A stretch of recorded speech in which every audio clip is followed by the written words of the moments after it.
Indonesia is a big country with thousands of islands and hundreds of ethnic communities, each with its own traditions and histories. In the conventional writing of the Indonesian histories, what is usually emphasized is the country's supposedly glorious past, such as the reign of the Majapahit Empire, along with its powerful Prime Minister Gajah Mada and his territorial conquests. By emphasizing the importance of the Majapahit's rule, such as conventional history writing generates an inaccurate impression that Indonesia was already a political entity and unity prior to the colonial period. In describing the colonial period, Indonesian conventional history writing often focuses on how the Dutch colonialists came to Indonesia in the late 16th century,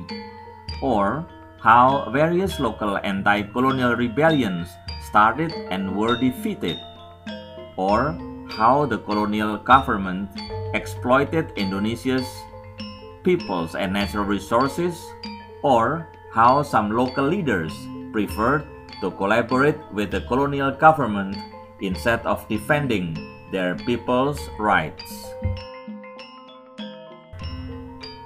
When describing the events around the struggle for Indonesian independence against the Dutch between 1945 and 1949, the conventional history writing tends to focus on the military aspects of the struggle with insufficient description on the diplomatic efforts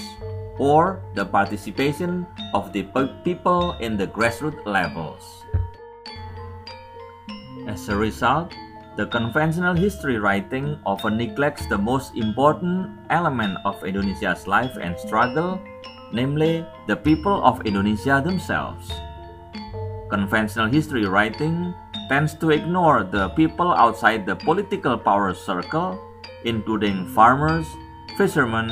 factory workers, women, and children. This kind of writing, which ignores the role of the common people, was encouraged during the rule of President Suharto, in which his authoritarian and militaristic government was primarily intended to serve his own interests and the interests of his supporters.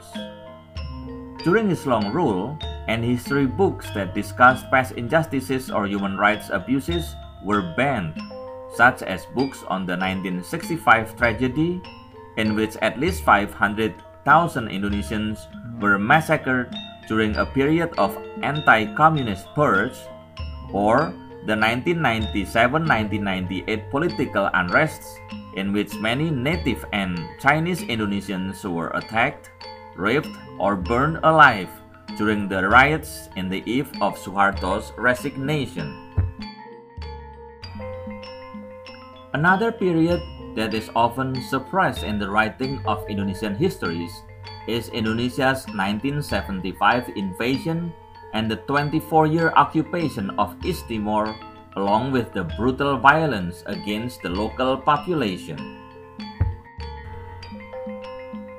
Based on such concerns, history writing in Indonesia should be re-evaluated.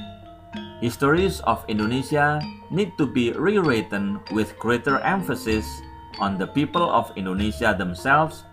especially those who have been the victims of past human rights abuses or political upheavals, and those who have been neglected by the conventional history writing. Time has come to rewrite Indonesia's histories with a more balanced understanding between the center and the periphery of Indonesia's social, political, and cultural and economic life. By the rewriting of Indonesian histories, it is hoped that members of Indonesia's younger generation will have a better understanding of their nation's past.